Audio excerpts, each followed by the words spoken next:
புரட்சித் தலைவர் எம்ஜிஆர் அவர்களை பற்றி கவிஞர் வைரமுத்து அவர்கள் கூறியதை தற்பொழுது காண்போம். நன்றி மறவாத நல்ல மனம் போதும், என்றும் அதுவே என் மூலதனம் ஆகும் என்று பாடியவர் புரட்சித் தலைவர் எம்ஜிஆர் அவர்கள். அவர் இறந்து பல ஆண்டுகள் கடந்தும் அவரது பெயர் மந்திரமாக உச்சரிக்கப்படுகின்ற பெருமை எம்ஜிஆரை தவிர வேறு யாருக்கும் நிகழ்ந்ததில்லை. ஒரு சமூகமானது ஒருவர் இறந்த 7 நாட்கள் வரையோ அல்லது 3 மாதங்கள் வரையோ அவரை நினைத்திருக்கலாம். அடுத்த ஆண்டு நினைவு தினத்தன்று நினைப்பது என்பது கூட அரிதுதான். ஆனால் ஒரு மனிதன் மறைந்து பல ஆண்டுகள் கடந்தும் அதே உணர்ச்சியோடும் எழுச்சியோடும் அவரது பெயர் திகழ்கிறது என்றால் இந்த சமூகம் கற்றுக்கொள்வதற்கு எம்ஜிஆரிடம் ஏதோ இருக்கிறது. ஒரு மனிதனின் பெயர் மீண்டும் மீண்டும் சொல்லப்பட்டால் அவர் சமூகத்தில் இன்னும் பயன்பாட்டில் இருக்கிறார் என்று அர்த்தம்.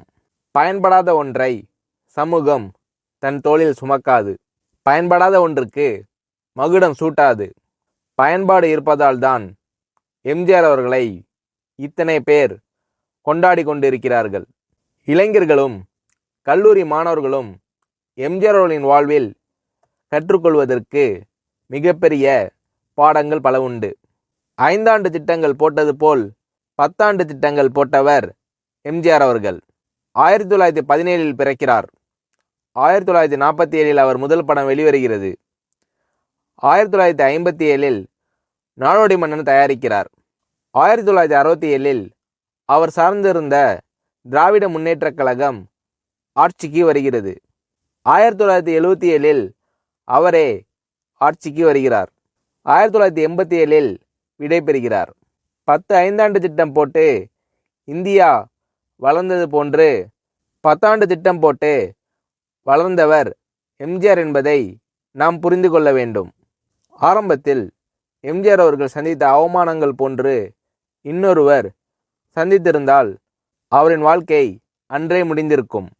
அவமானங்களை எல்லாம் வெகுமானங்களாக்கி கொண்டு வளர்ந்தவர் எம்ஜிஆர். எம்ஜிஆர் அவர்கள் தான் நடித்த முதல் படத்தின் இயக்குனரிடம் தன்னை அடையாளப்படுத்தும் விதமாக தனது முகத்தை திரையில் ஒரு முறை காட்ட வேண்டுமென வேண்டுகோள் விடுத்தார். அதற்கு அந்த இயக்குனர், உன் முகத்தை காட்டும் அளவுக்கு நீ அவ்வளவு முக்கியமானவர் இல்லை என்று கூறி புறக்கணித்தார். ஆனால் அந்த முகம்தான் பின்னாளில் தமிழர்களின் நெஞ்சில் பச்சை குத்தி கொள்ளப்பட்ட முகம். அந்த முகம்தான் மறைந்தும் மறையாத திருமுகம்.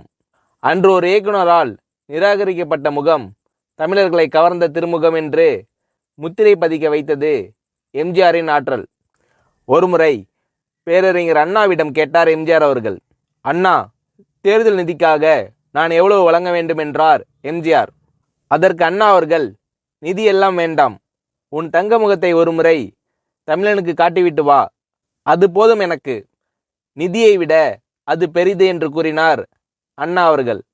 3ஆம் வகுப்பை தாண்டாத ஒரு மனிதன் தமிழ்நாட்டில் தமிழுக்கு பல்கலைக்கழகத்தை உருவாக்கினார். உலக அளவில் தமிழர்கள் பொறியியல் வல்லுநர்களாக திகழ்கிறார்கள் என்றால் எம்ஜிஆர் அவர்கள் உருவாக்கிய கல்வி திட்டம்தான் என்பதை நாம் ஒருபோதும் மறந்துவிடக்கூடாது. நாடோடி மன்னன் படத்தை நான் 7 வயதில் பார்த்தேன். இன்று வரை பார்த்து கொண்டிருக்கிறேன். 7 வயதில் என் மனதில் என்னென்ன ஆச்சரியங்களை உண்டாக்கியதோ, எந்தெந்த இடத்தில் அவர் தமிழும் அவர் முகமும் என்னை கவர்ந்ததோ, என் 65வது வயதிலும் அதே எழுச்சிதான் என்னுள் எழுகிறது. இது எம்ஜிஆர் படங்களுக்கு மட்டுமே உள்ள சிறப்பு என்று நான் நினைக்கிறேன். மற்றொரு விஷயம், சிறுவயதில் சாப்பிட்டாயா என கேட்பதற்கு யாரும் இல்லாத அவலை நிலையை கடந்து வந்தவர் எம்ஜிஆர். அதனால்தான் தன்னை சந்திக்க வரும் அனைவரிடத்திலும் அவர் கேட்கும் முதல் கேள்வி சாப்பிட்டீர்களா என்பதுதான். அது மட்டுமல்ல, மதிய உணவு திட்டத்தை முழுமைப்படுத்தியவர் எம்ஜிஆர். அவரின் புகழ் ஒருபோதும் மறையாது. ஏனென்றால் அவரால் பயன்பெற்றவர்கள் இன்னும் இருக்கிறார்கள். அவரால் பயன்பெறப் போகிறவர்களும் இன்னும் இருக்கிறார்கள். 1987 எம்ஜிஆர் அவர்கள் மறைந்தபோது ராஜாஜி அரங்கில் இரங்கல் கூட்டம் நடந்தது. திரையுலகம் சார்பில் நடந்த அந்த கூட்டத்தில் என்னை பேச அழைத்தார்கள். அப்போது நான் பேசிய வாசகங்கள் இப்போதும் பொருந்துகிறது. இரங்கல் கூட்டத்தில் பேச எனக்கு உரிமை இருக்கிறது.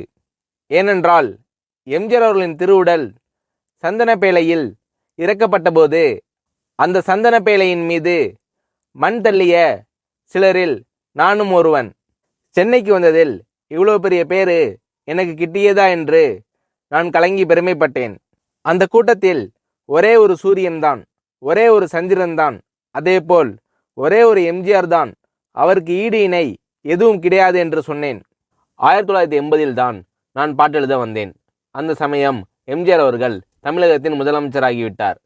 அதனால் எம்ஜிஆர் அவர்களின் திரைப்படங்களில் பாடல்கள் எழுதக்கூடிய வாய்ப்பு எனக்கு கிடைக்கவில்லை. அவருக்காக நான் எழுதிய பாடல் அவருக்கான இரங்கல் பாடல்தான். அந்த பாடலில் பூமியை தோண்டிதானே தங்கத்தை எடுப்பார்கள், ஆனால் இன்று அந்த பூமியை தோண்டி ஒரு தங்கத்தை புதைக்கிறோமே என்று எழுதினேன். அதன் பிறகு கிழக்கு ஆப்பிரிக்காவில் ராஜு என்ற படத்தில் எம்ஜிஆருக்காக இல்லாமல் எம்ஜிஆர் அவர்களை பற்றி பாடல் எழுத வேண்டுமென கேட்டுக்கொண்டார் வெல்லிஸ் வேந்தர் கணேஷ். உடனே கணேஷ் அவர்களிடம் சொன்னேன், எம்ஜிஆர் அவர்கள் தராத வாய்ப்பை நீங்கள் எனக்கு கொடுத்திருக்கிறீர்கள் என்று சொல்லி பாடலை எழுதி கொடுத்தேன். அந்த பாடலை அவருக்கு நாங்கள் காணிக்கையாக செலுத்துகிறோம். நான் கலைஞர் கருணாநிதி அவர்களிடம் ஒரு கேள்வி கேட்டேன். எம்ஜிஆரை நீங்கள் பிரிந்ததற்காக அல்லது பிரிக்கப்பட்டதற்காக என்றாவது வருந்திருக்கிறீர்களா என்று கேட்டேன். அதற்கு கலைஞர் அவர்கள் சொன்னார், அது ஒரு வகையில் நல்லதாகிவிட்டது. ஏனெனில் எம்ஜிஆர் அவர்கள் மட்டும் பிரிந்து இன்னொரு இயக்கம் கண்டிராவிட்டால் திராவிட இயக்கம் இருக்க வேண்டிய இடத்தில் ஒரு தேசிய இயக்கம் வந்து ஆட்கொண்டிருக்கும்.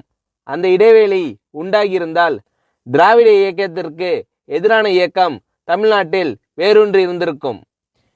எம்ஜிஆர் அவர்களை பிரிந்து அல்லது பிரிக்கப்பட்டு வேறு இயக்கம் உருவாகியதால் அந்த இடத்தில் திராவிட இயக்கமே வளர்க்கப்பட்டது. இது எம்ஜிஆரால் கிடைத்த நன்மை என்று கலைஞர் கருணாநிதி அவர்கள் சொன்னார்.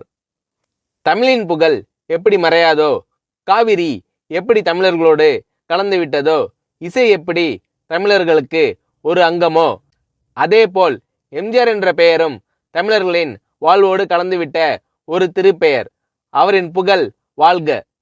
எம்ஜிஆர் அவர்களது நல்லொழுக்கமும் நல்லெண்ணமும் நற்செயலும் பின்பற்றத்தக்கவை. எம்ஜிஆர் அவர்களின் பலத்தை மட்டுமே நான் கண்டிருக்கிறேன்.